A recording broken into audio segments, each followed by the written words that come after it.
is your RTC Weekly Download. Welcome back to the RTC Weekly Download. I'm your host, Jim Dolan. Well, we've been looking at the numbers we get, the number of plays, that is, on some of our podcasts, and I noticed that you do like some soap operas, so we're going to do that this week. We'll start off with an episode of Dr. Christian and the Glamour Girl from 1938, and we'll wrap it all up with Whispering Streets and the Public Stenographer from 1958. Now get ready to cry with Dr. Christian.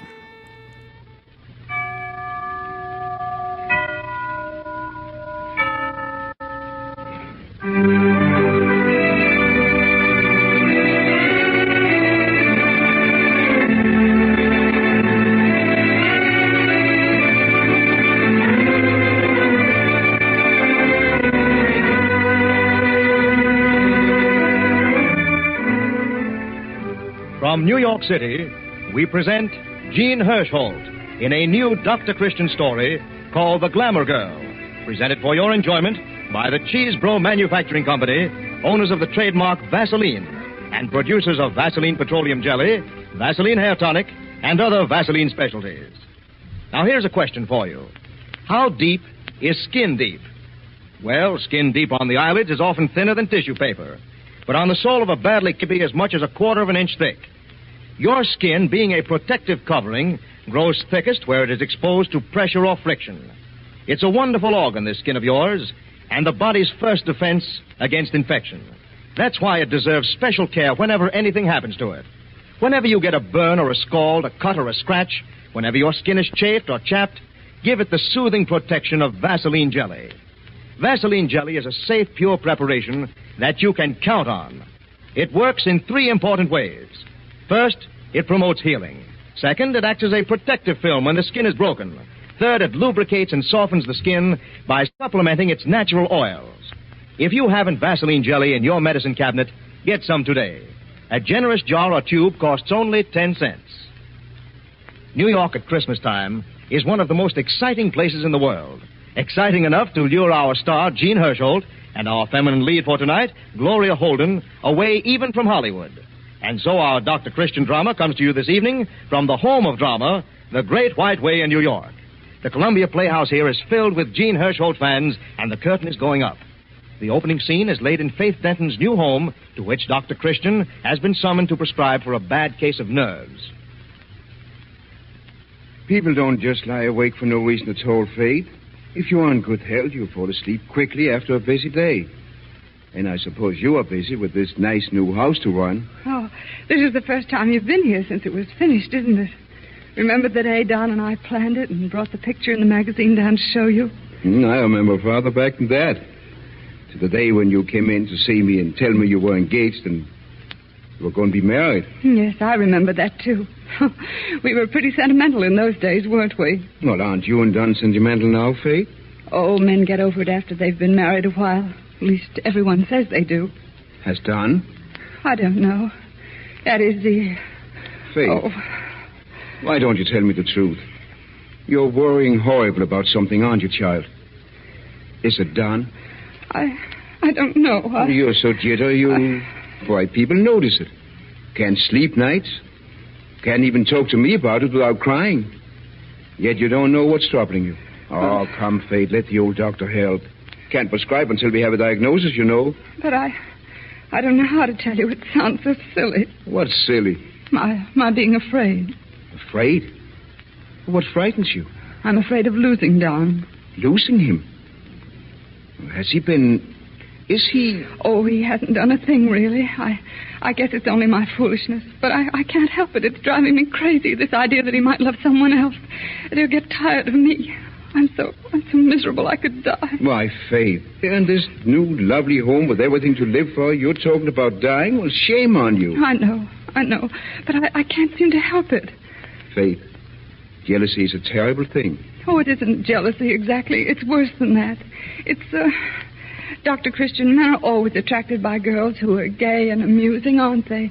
And who know how to flatter them and who tell them how wonderful they are. Don's no exception. Who's been telling him that? Do you remember Brenda Baldwin? Brenda Baldwin?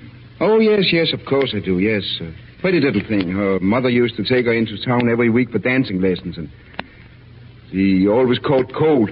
Well, Don used to like her a lot, I guess, but she wanted to go on the stage. She went to New York, and then I came along, and... And Don fell in love with you and married you, and Brenda's headed for Hollywood. Yeah, I remember now. I read it in the papers. Well, Dr. Christian, Brenda Baldwin's home for the Christmas holidays. Well? Suppose Don finds out he loves her. Finds out he loves her? Well, he loves you, Faith. Don's married to you. He's settled. Settled? Well, that's just it, Dr. Christian. Don takes me completely for granted. I'm just a wife to him, somebody to order groceries and sew on buttons and... nonsense. But it's glamorous girls he really likes. Girls who are exciting and mysterious like Brenda. It's just a game with them usually, a sort of a line. But she is beautiful, Dr. Christian. Men have always been crazy about her. But what makes you think that... Well, when she found out she was coming here for the holidays, she wrote to Don, the first one. He showed me the letter. Oh, you see that... And there have been several more since then, and he hasn't showed them to me. You know, he's head of the committee of the men's club that's putting on a special holiday movie for children in Rivers Hall. And Brenda's going to sing for them. And, of course, he'll be with her a lot. And I... Wait there. Don't cry like that. You'll make yourself sick. No? There. Oh, I'm sorry. Oh, you just let your imagination get the best of you. Why, Don would laugh. Oh, you mustn't tell him. He mustn't know. You won't tell him, will you, Dr. Christian? Not if you'll promise me to stop this right away and be your own sensible self. But that's just it. I can't help myself. I'm so frightened. Dr. Christian, you know, I'm just a plain, simple sort of person. Quiet and domestic. I don't know how to be gay and alluring and mysterious like Brenda. I don't know how to flatter a man. I just love Don with all my heart. I'll die if he finds Brenda gives him something that I can't. Faith, are you convinced that Don wants a glamour girl, I guess they called him? I'm afraid he does, Dr. Christian. Then why are you sitting here in bed crying? Why don't you give him one? What? Are you just going to hand your husband over to some other girl without even trying? Haven't you got any spirit? Can't you fight? Yes, but I... Oh, you're young and pretty and you've got brains. Use them. If your husband really likes girls with eyelashes half an inch longer than nature make them and their hair in corkscrew curls on top of their head so they look like their great-grandmothers, well, be one. But, Dr. Christian, If he admires girls who dance all night and sleep half the next day, let him find one right in here in his own home. If he's got to have someone that can... Every man in town's trying to make dates with, well, then he's... Why, Dr. Christian, you know... Well, I know that you won't make any, but it might do Don good to know that you could. I'd back you against any girl in this town if you really put your heart into it. Dr. Christian, do you really think I could be attractive again? Why, you are attractive right now. Listen, Faith. I wouldn't take this, oh, you're so wonderful, girl, too seriously. Maybe all men don't fall for that sort of thing as easily as you think. Well, you're the only man I know who wouldn't. Well, come on now. Dry your eyes and call up a beauty shop. Are you going to the dance at the club tonight? No, Dan spoke about it, but I thought I... Well, you changed your mind. You're going. Oh. And you're going in a new dress you're going to order from town and get out here by special messenger. Do you want Brenda Baldwin to come back to Riversend and find a field with no competition in it? No. Well, then get out of bed and bathe your eyes in cold water. I'll see you in my office in an hour and we'll plan a campaign. All right. Well, is it a promise? Oh, Dr. Christian, with you to help me, I'm going to be this town's glamour girl #1. Good. Faith. Oh, Dr. Christian. How are you? I just stopped by for some papers. Hey, what are you doing here? I mean, there's nothing wrong, is there? Faith isn't... Nothing wrong at all, Don, my boy. Faith's just fine. I'm glad to hear that. She's been acting awfully low lately, and when I saw you for a moment, I thought maybe... It's just a little indisposition, but I prescribed for her, Don. I think from now on, she's going to be better than she's ever been. Oh, good. In fact, my boy, she'll be so well, you'll be surprised. You'll really be surprised.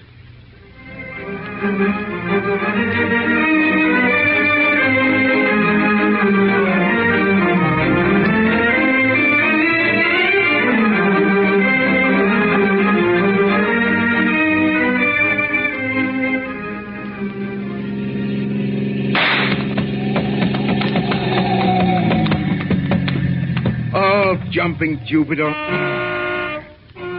Yes, sir. Oh, was it you, Dr. Christian, that just blew that tire? Yeah, it certainly was. Well, if I had to blow a tire on a country road 5 miles from home, it was pretty smart of me to blow it right here in front of your station, wasn't it? How long will it take to fix it? I'll change it right away for you, Dr. Christian. I'll go and phone Judy. The office is probably full of patients tonight. Better warn her I'll be late. Oh, the phone in the gas station's out of order, but there's one in the roadhouse. No, I'll go in there. Hurry, won't you? I'll do my best, Dr. Christian.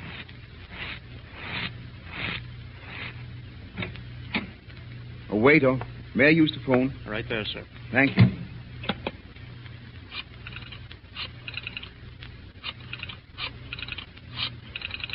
Hello? Hello, Judy. Oh, I just had a blowout on the River Road right in front of Jake's Roadhouse. Yeah, I'm phoning from there.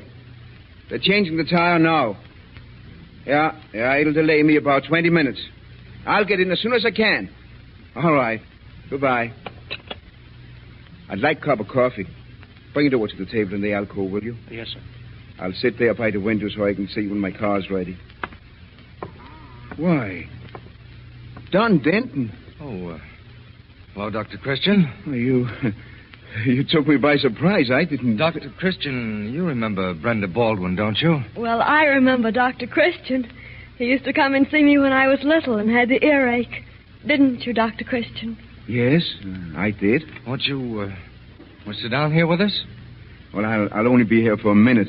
I'm having a tire changed. We had some business to talk over, so... Some plans for the New Year's children's entertainment. Yeah, so we took a drive and stopped off here for some coffee. Poor Don is so tired out. He needed to get away from all the confusion for a while and just talk quietly to someone who understands. I see. I was having such a gay time in New York, but it's nothing compared to River's End. I haven't had a moment to myself since I've been here. Parties every night. I hardly know the old town. I don't see how busy, important businessmen like Don stand it. I didn't realize you were a social butterfly, Don. Well, I'm not. That is, I'm not ordinarily, but... But Faith just drags him. Really, I was so astonished. Who would ever have thought of quiet little Faith developing into a glamour girl? Faith? Is that what she is? I never saw anything like it.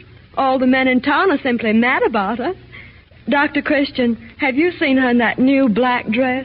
No, I don't believe I have. Well, I'm going to copy it. She won't even tell me where she got it, the meanie. It's stunning.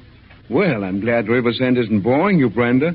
Boring me? It's more likely to wear me out. I rescued Don by brute force this afternoon. Poor darling, he looks tired, doesn't he? Mm-hmm. Yes, he does look a little baggy around the eyes. I haven't had an evening at home for weeks. I think Don's wonderful. He was lonely in spite of all the gaiety. So I just said, Don, let's go someplace where it's quiet. Well, it's quiet enough here. And you're going to have it all to yourselves. My car must be ready by now. Goodbye, Brenda. Goodbye, Dr. Christian. Bye, Don. Oh, Dr. Christian. Dr. Christian, just a minute. Yes? Dr. Christian, when you see Faith... Well? I wish you'd... well, if you don't mind... You see, I'd rather she didn't know. Oh, you don't want me to tell her that you were up here today with Brenda? Please don't. Well, that's very considerate of you, Don. You think it would bother her? I don't think it'd bother her at all. That's just it. She's probably off with somebody else having a gorgeous time and never giving a thought to me. Faith? Why, I always thought Faith was the quietest, most domestic... She used to be. But, Dr. Christian, you should see her now. She's gone crazy these last few weeks. All she thinks about is having a good time and being the life of the party. And that's just what she is, too. Well, I once heard you say you like girls like that.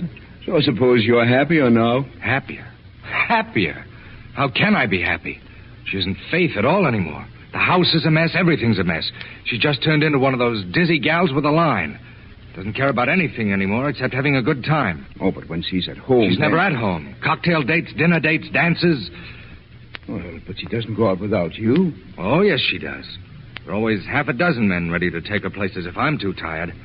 I tell you, when I talk to a sweet, sensible girl like Brenda, I realize how meaningless life with Faith is getting to be. What? Dr. Christian, maybe you can talk to Faith. Maybe you can make her understand. Understand what? Understand that a man's got to have a little quiet and peace. That he doesn't want his wife to... Well, I just can't stand this sort of thing much longer. You mean you don't like having Faith a glamour girl? Like it. Dr. Christian, Faith and her glamour are driving me nuts. Well, Paul Christian, you interfere in Dr. Cupid. Now see what you've done.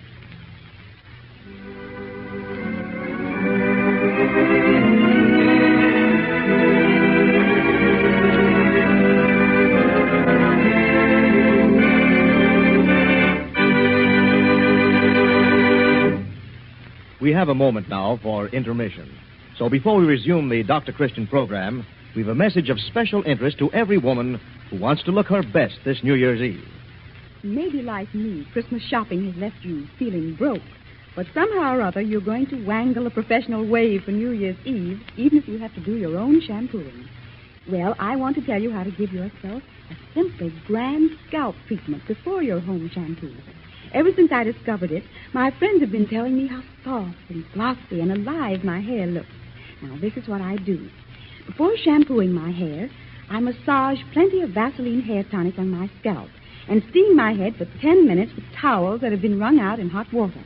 Now, doesn't that sound easy? And it's so inexpensive, too. I get several treatments out of the 40-cent bottle of Vaseline hair tonic. Why don't you try a Vaseline hair tonic treatment before your next shampoo? It's really a hot oil treatment. For Vaseline hair tonic is a natural oil product that helps to supplement the natural scalp oils. It absolutely will not dry the hair, just leaves it soft and lustrous and better looking. Buy a bottle of Vaseline hair tonic tomorrow. The folder that comes with every bottle gives complete directions.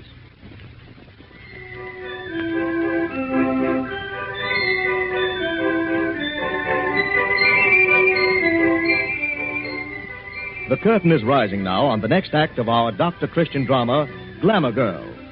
The scene is the annual Christmas party given by the Men's Club of River's End for the school children. They've opened up the old River Hall for the occasion, and a special motion picture showing has been arranged. A big blizzard last night threatened to wreck the whole thing. But it has stopped snowing, the sun has come out, and in spite of the great snowdrifts, everyone is managing to get to the hall some way.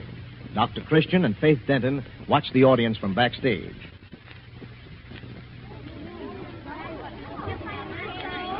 Faith, the auditorium's packed already. Come and look. Hey, Bill, over here. Oh, I want this close to the stage. Let's all go down in the first row. Oh, you can't see the picture so well. Yes, the men's club certainly has a crowd. Thank goodness it stopped snowing. This will be the best party they've ever had. Yeah, thanks to Don. Oh, thanks to Don and Brenda. It didn't work, Faith. Oh, Dr. Christian, it worked on everybody in town but Don. He doesn't like me as much this way as he did when I was just a frump of a housewife. Perhaps my advice was wrong, Faith. Maybe I shouldn't have said... Dr. Christian, I'm afraid that the thing has happened.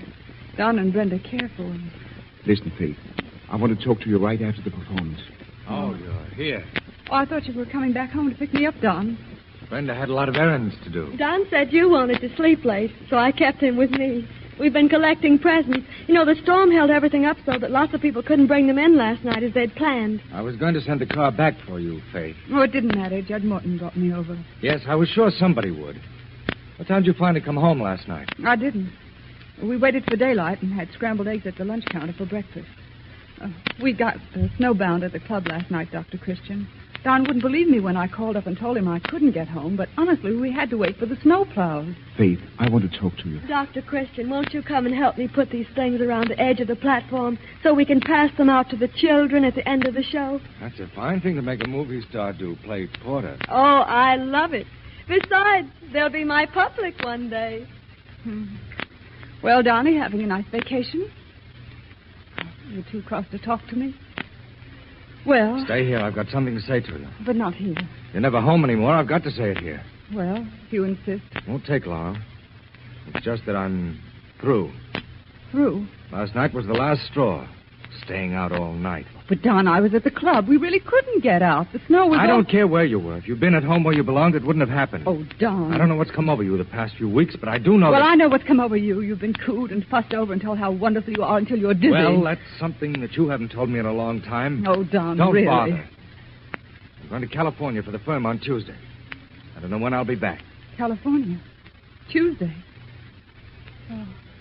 You're not by any chance going with Brenda? We'll be on the same train, if that's what you mean. Why not? It won't interfere with your good times any, will it? Don, Well, it's time to begin. They want Dr. Christian to make a speech before the performance starts. Is the auditorium filled? Oh, it's simply packed. They're going to open the curtains now. Get in the wings, everybody. Children!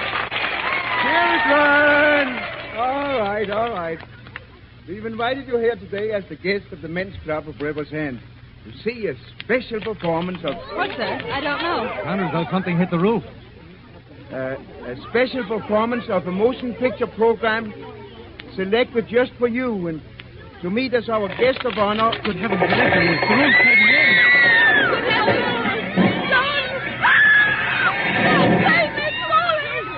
We've got to get these kids out. Yes. Look, they're knocking each other down trying to get to the door.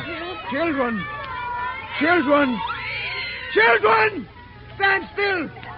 The roof is falling from the weight of the snow. But we'll get you out safely if you'll just not get excited. Let's try and get them in line, Dr. Christian. Look out! Here comes some more bricks. Doctor, are you hurt? Are you? No, I'm all right. Then let's organize these kids. We'll march them out. Brenda, you can play. Get to the piano and play for them. Play a lively march and sing. I can't play. I'll be killed. Don, don't leave me. I'm afraid. Brenda, it's the only way to save these children. Pull yourself together and play. The rest of the roof's going to fall in a minute. Oh, I want to get out. Go on, Don. Go on, Dr. Christian. Get the children in line. I'll play. Well, I thought you didn't know how. Well, I can play on with Christian soldiers. Good for you. That's the girl. John, you take the ones on that side. I'll start over there. Yeah. Children, listen. If you do exactly what I tell you to, everybody will get out safely. Now form in line, 2 by 2. When the music begins, march. And sing, boys and girls. Sing as you go. March out of here like soldiers. Ready now. Onward, Christian soldiers, marching as to war. Come on now. Right, left, march. Moving on before. That's it. Now give me that number. These against the foe. Right, left.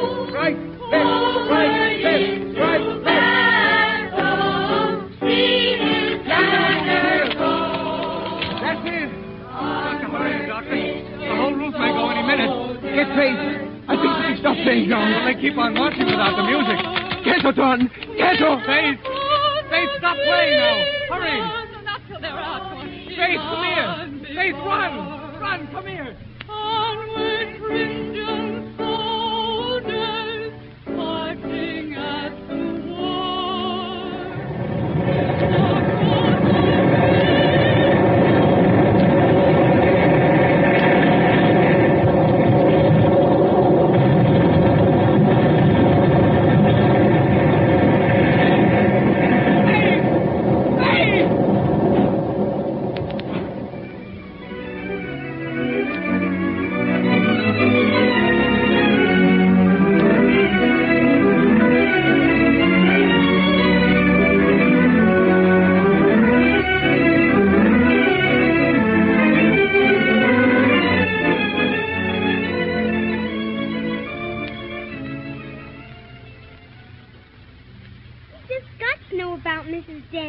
She, Mr. Denton. There's lots of kids outside. They won't go home till we find out. She ain't dead, is she, Mr. Denton? I saw her when they carried her out. She looked awful white. Oh, Mr. Denton, please tell I don't know. They won't let me in either. Dr. Christian's with her now in his private office. Go away now, you youngsters, and don't bother Mr. Denton. We ain't bothering them. She saved our lives, Mrs. Denton did. Can't we even know how she is? No, go on. Get out now. Oh, don't be cross with them, Brenda. Oh. Of course they want to know. Dr. Christian will come to the door and tell you just as soon as he can, buddy. Okay. Why doesn't he come out? Why doesn't he come out? John, don't act this way. I don't understand you. I thought You thought I was a self-centered, stupid beast who didn't love his own wife. Well, I probably acted like one. Darling, you have a terrible bump on your forehead. Please let me put something on it. I guess I needed to be hit by that brick to bring me to my senses. I'll get a bandage. Oh, no, let it alone. Don. Oh, Don, don't you like me anymore? Like you? Like you? Mm-hmm. Oh, Brenda, run along and let me alone for a while, will you? Until I know how Faith is, I don't believe I can talk very much. But, Don, you said that you didn't think... You didn't see her there, did you? No, you ran out the first thing. You didn't see her sitting there at the piano with the bricks and mortar falling all around her. Sitting there playing the only tune she knows for those kids to march out. I still don't see what was the We'd sense never have in- gotten them out any other way. A few minutes more and they'd all have been buried under that roof. And I said she turned into a glamour girl. Oh, why doesn't Dr. Christian hurry? Do you suppose she's... Don. Yes? You can come in now. Fate's conscious. And asking for you. But is she? Is she? Her arm's broken, but I've said it. She's badly bruised, but she's going to be all right. Oh, thank God. Faith. Don. Faith, gone. Well, Brenda? I suppose I might as well go home. Yes, I think so. I'm afraid Don will be engaged for some time yet. Dr. Christian, you don't think very much of me, do you? Well, I don't know very much about you, Brenda. You're searching for happiness, I suppose, just like everybody else. You see, Dr. Christian, I thought that... Oh, what's the use of trying to tell you? You never make mistakes. Don't I? I've just escaped paying the penalty for a very bad one. What was it? Oh, faulty diagnosis, I guess. Oh, a case? Well, let's call it that. Dr. Christian, you don't want to drive me home, do you?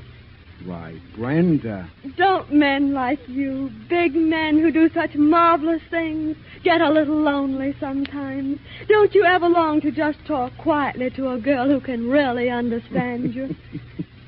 Brenda, you just can't help it, can you? Even with the old doctor. You? Old?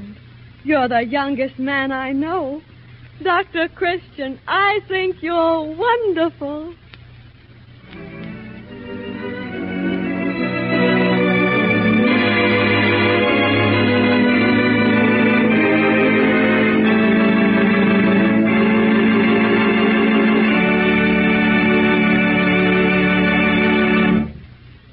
And so the curtain falls on another drama of River's End, starring Jean Hirschholt.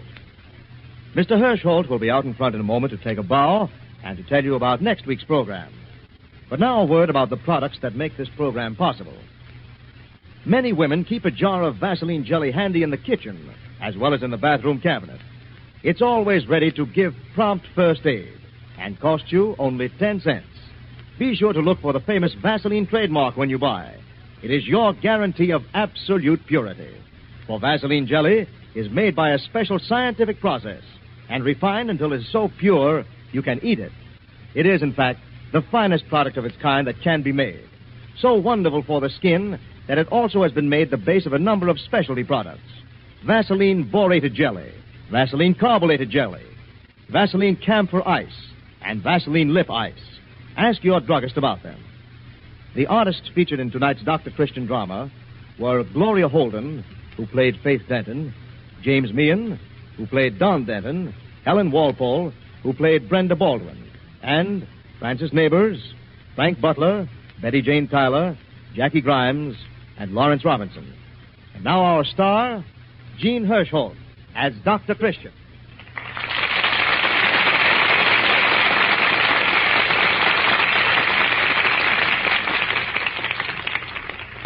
Dr. Christian, tell us something about next week's drama. Well, next week's drama concerns my adventure with a destitute old lady here in River's End, whom I undertook to befriend against the advice of everybody in town. I call the story The Neediest Case, and I'm sure you'll get a good laugh out of it. In fact, I'm afraid the laugh is on me. So until next Tuesday night at the same hour, I'll say good night.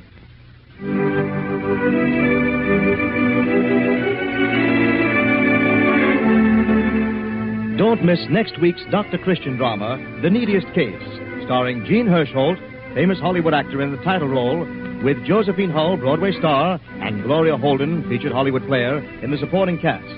Your announcer, Andre Baruch. This is the Columbia Broadcasting System.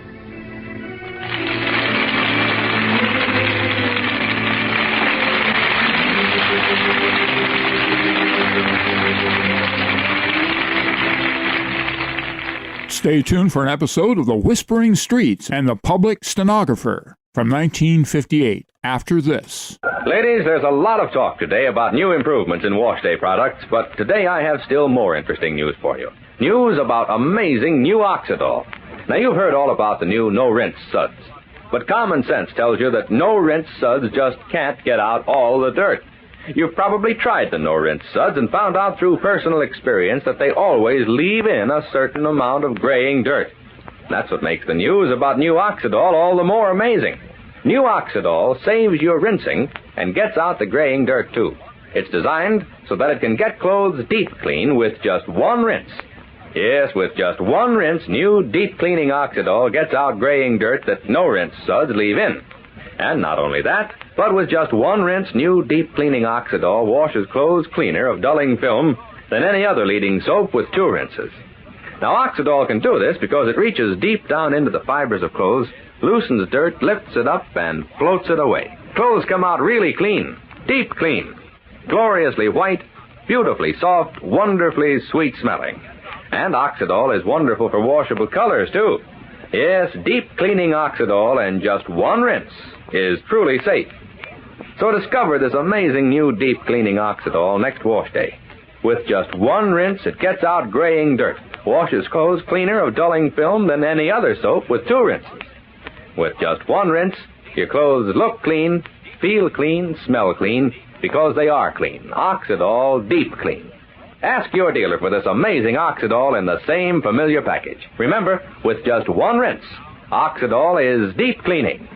Deep cleaning. Deep cleaning. Whispering. Whispering Streets.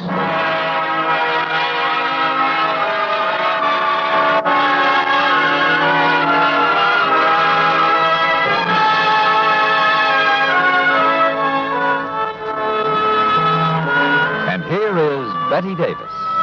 Hello. Janet Colton was just fitting the cover over her typewriter when a knock sounded on the door of her tiny office, which was only a few steps removed from the hotel's lobby. A frown puckered her usually smooth forehead, and she hesitated briefly before she called, "Come in." And as the door opened, her mouth took on a straight line. But the young man who stood on the threshold was so red-headed and freckled and had such a wide, white-toothed grin that her frown almost smoothed out. The young man was well aware of the change in expression and seized his advantage quickly. I realize that you're just about to close up, Miss, funny, I don't know what to call you. Your name isn't on the door. It just says public stenographer. My name's Janet Colton, and I have closed up. Oh, but I've got a job that's a must, really. And it won't take you very long. I'm sorry, but I can't oblige you this evening. Well,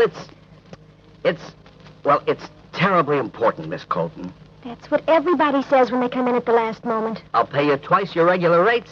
The point is, I have an invitation to dinner and the theater, and it's already 6 o'clock and the show's a musical. The curtain rises promptly at 8:30. I promise you'll be finished with my job in less than 5 minutes. It's only a letter on one page and a 4-line jingle on another page. You mean a poem? Oh, gosh, no, nothing so profound. I said a jingle. I'll let you in on a secret.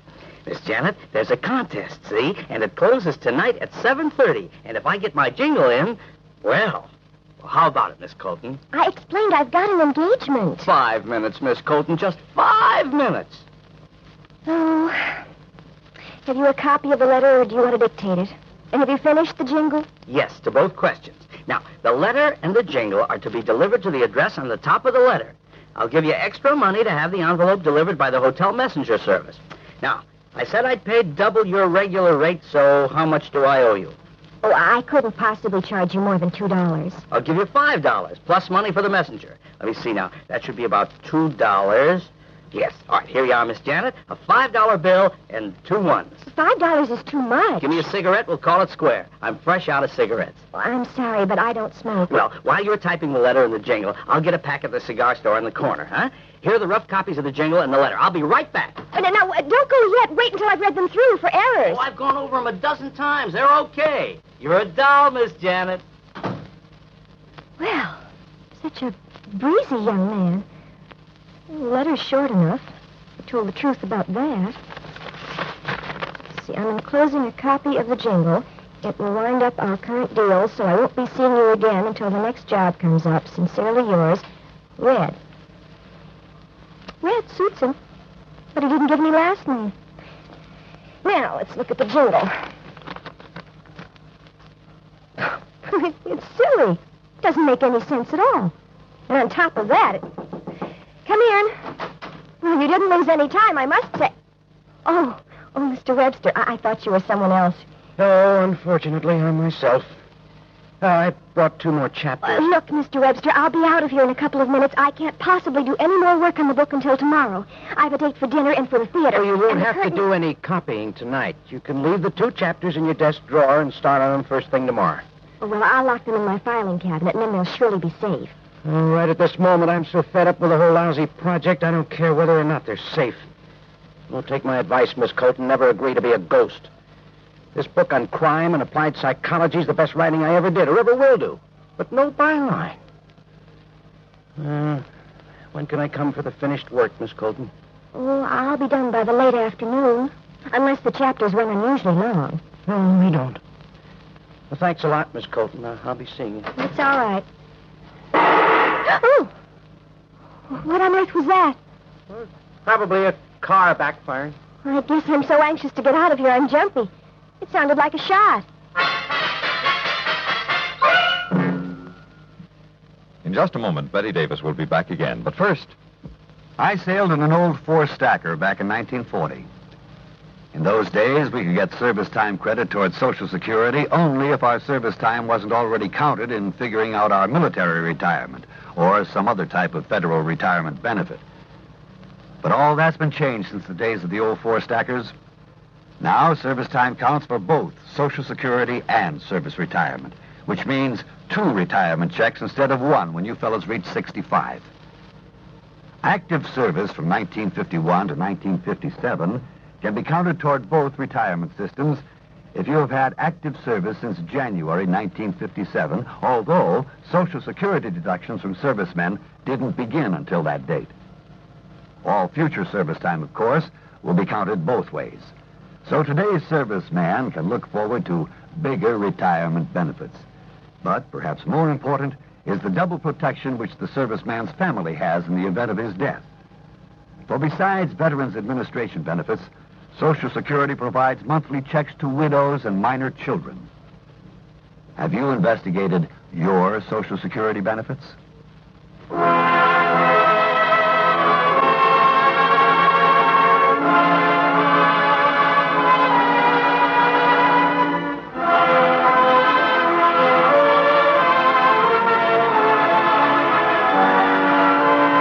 Back to our story with Betty Davis. Janet Colton copied the very short letter, but she knitted her brow over the jingle. It might pass for a jingle to a man like this Red, but a jingle, she told herself, should rhyme, and this one didn't. Why, the very word jingle had a tuneful quality. She read the words under her breath. Money that's buried under a rock, right next to a small cemetery, is hardly ever just money alone.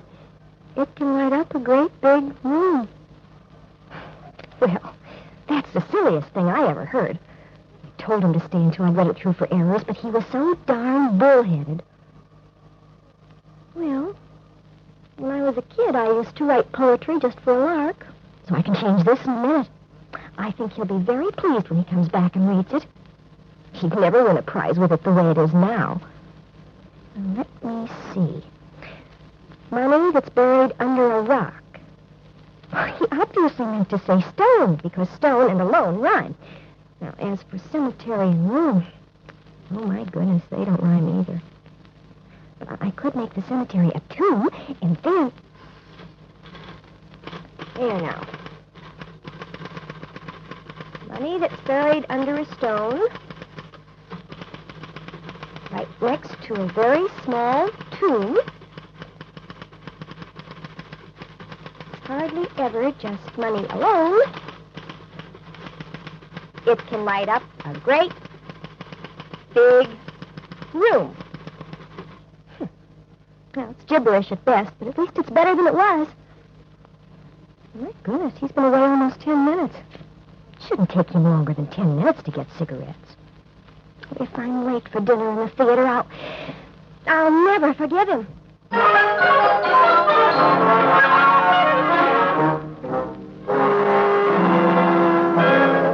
Janet read the name and address on the top of the letter. She typed it neatly on an envelope and then sat waiting for the reappearance of the man named Ed. Every 2 minutes she glanced down at her watch, and finally her foot began to tap. And... This is some sort of a practical joke. Oh, how I hate practical jokes. I could kill Red. If he hadn't paid me, I'd tear up the letter and jingle and throw them in the wastebasket and get going, but as it is... Well, I can't wait any longer, that's for sure. It's 6:30 now.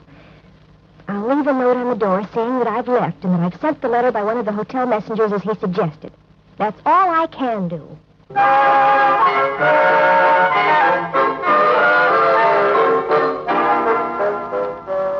Angrily, Janet powdered her nose and applied lipstick to her mouth. It was even more of a straight line than it had been. She went out to the message desk, the envelope in her hand, and asked how soon a boy could deliver the envelope. And a supercilious young man who stood in the back of the desk shrugged. This is the dinner hour, Miss Colton, unless you've forgotten. I haven't forgotten. Quite the The contrary. two of the messengers are dining, and another one's out on an errand. How soon can you deliver the envelope? 8 o'clock at the very earliest. Oh, well, but good heavens, the contest's over at 7:30. Contest? What contest? You wouldn't understand. Well, I'll deliver it myself. There's no help for it. Thanks. For nothing. Well, that's quite all right, my dear Miss Colton. Always glad to be of service.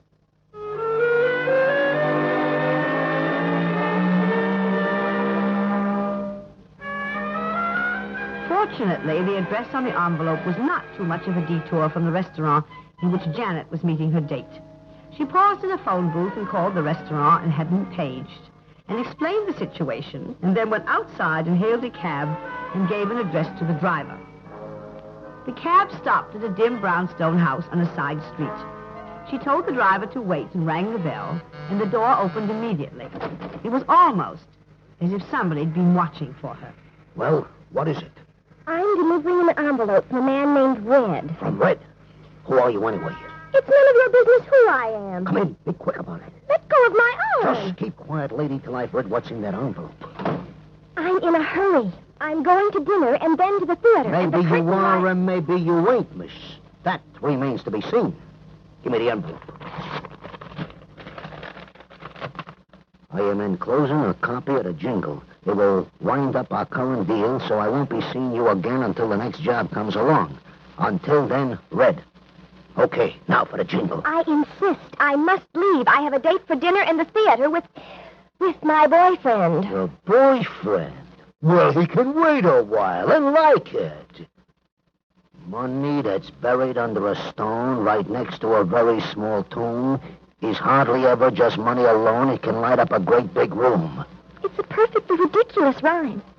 Well, you've read it now, so I'll be on my way. Oh, no, you won't. You're waiting, kid, until I've made a phone call.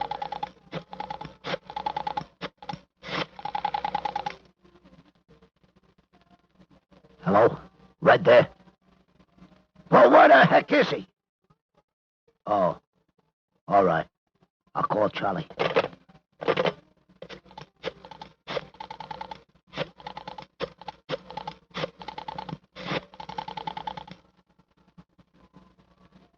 Charlie there? Sure, put him on. Charlie. Yeah, this is Steve Madden. Look, Charlie, I got that full rhyme. I'll read it to you. Red always has to do things the hard way. Look, money that's buried under a stone right next to a very small tomb is hardly ever just money alone. It can light up a great big room. Well, you know what that means. Yeah, get in touch with Russ. He's waiting in that tavern about half a mile from the cemetery. You know. Tell him to call me back when he's got it. No. Red was supposed to send it by messenger, but a girl brought it. Kind of cute girl. Red's been holding out on us. Okay, I'll keep her here until I've heard from Russ. You said you'd keep me here until you heard from Russ, whoever he is. How long will that be? Half an hour? An hour? It all depends. This is an outrage. Well, let me tell you this. Red's only Red, and Charlie's only Charlie, and Russ is just Russ. But I have your whole name, Mr. Steve Manton, and your address. And as soon as I get out of here, I'll make it hot for you. Make it hot for me, will you? Lady, you talk too much. I may have to keep you here lots longer than I expected. Oh, that's what you think. If you don't let me go soon, the taxi driver will come to the door and ask what's keeping me, and I'll yell for help. And you sure are a dumb broad, tipping me off twice. Hey, driver! The lady ain't going any further, so I'll pay you.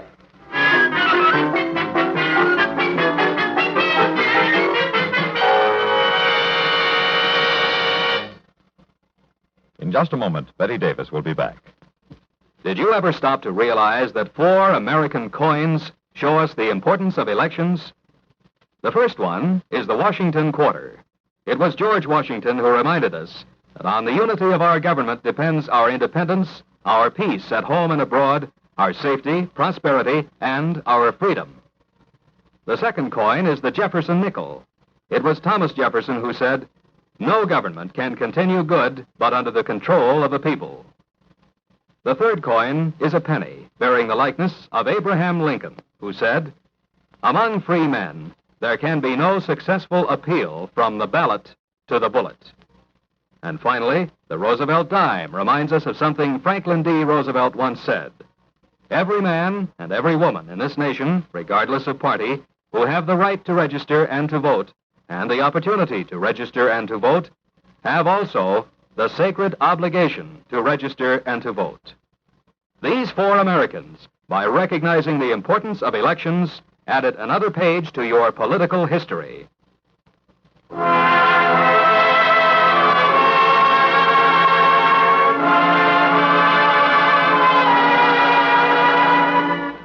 And now back to our story with Betty Davis.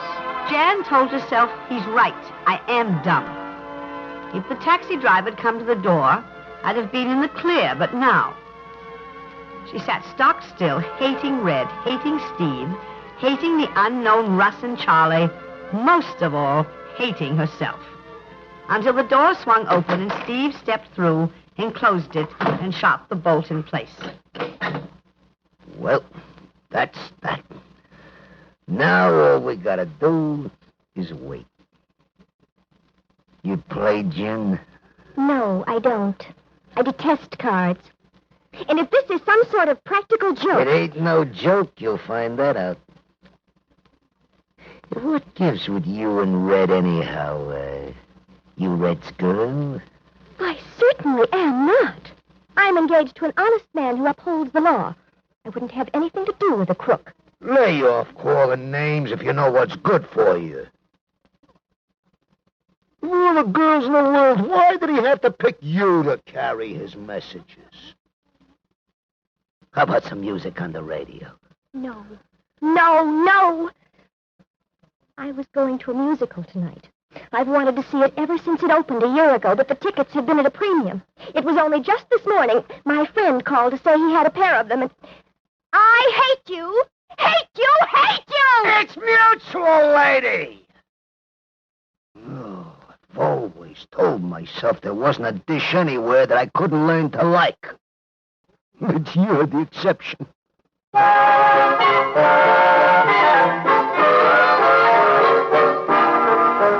Time passing, minutes ticking away. Somewhere a clock struck 7, and years later it struck the half hour. And Jan started to cry. and Steve glared at her. Anything I hate worse than a sourpuss dame is a mournful dame. That'll be Russ now. Hello? That you, Russ? Hello? Oh, for crying out loud. It wasn't Russ. Nah, it was a wrong number. Well, whether you like it or not, I'll get us some music.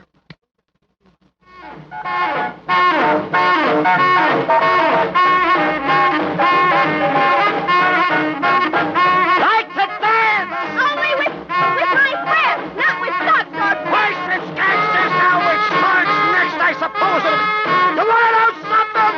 I'm glad I'm not your boyfriend. So am I. In fact, maybe that's red. No matter who it is, you keep your trap shut.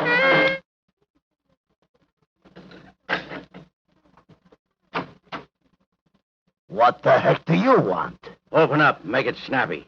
This is the police.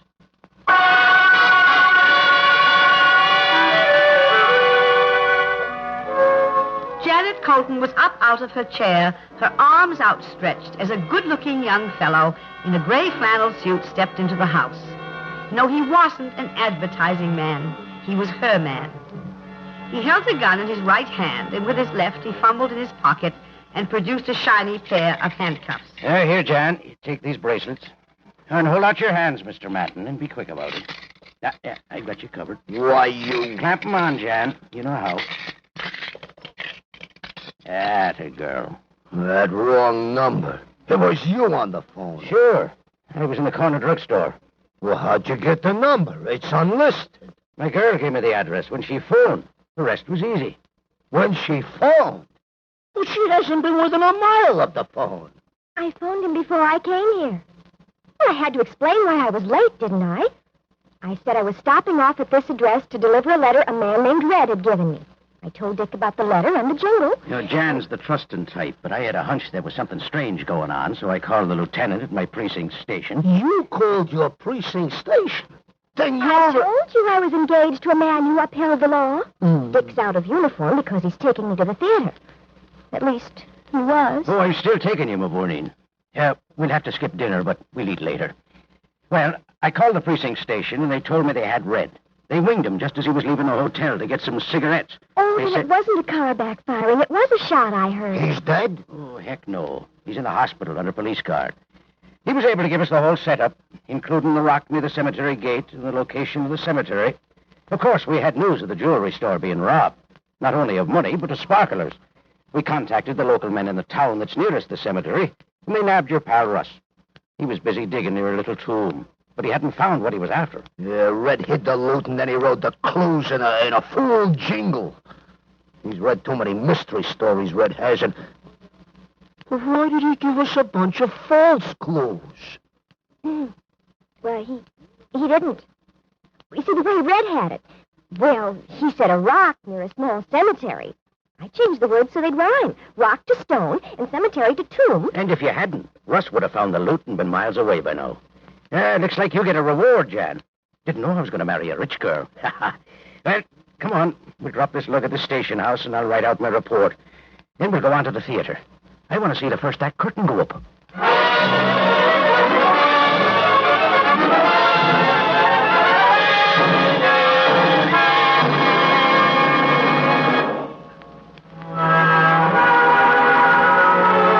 A perfectionist sometimes makes a pest of herself, especially when she's with normally disorganized menfolk. But sometimes she saves both the bacon and the diamonds. You remember the young man, Conrad Webster, who came into Janet's office to have some chapters typed? He described himself as a ghostwriter. Why was Conrad Webster a ghost? That's the question. And for whom was he doing a job of ghostwriting?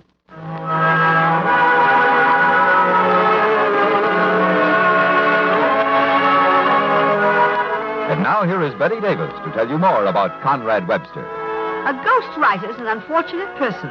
He carries a big load of responsibility and lets the credit go somewhere else. Well, you'll hear why Conrad wrote a book for another man and the strange events that happened after the book was published. Until then, this is Betty Davis saying goodbye from the Whispering Streets. Today's program was written by Margaret E. Sangster. Featured in the cast were Jane Webb, Luke Krugman, Jerry Hausner, and Jack Moyles. Whispering Streets was directed by Gordon T. Hughes and produced by Ted Lloyd. Your announcer is George Walsh.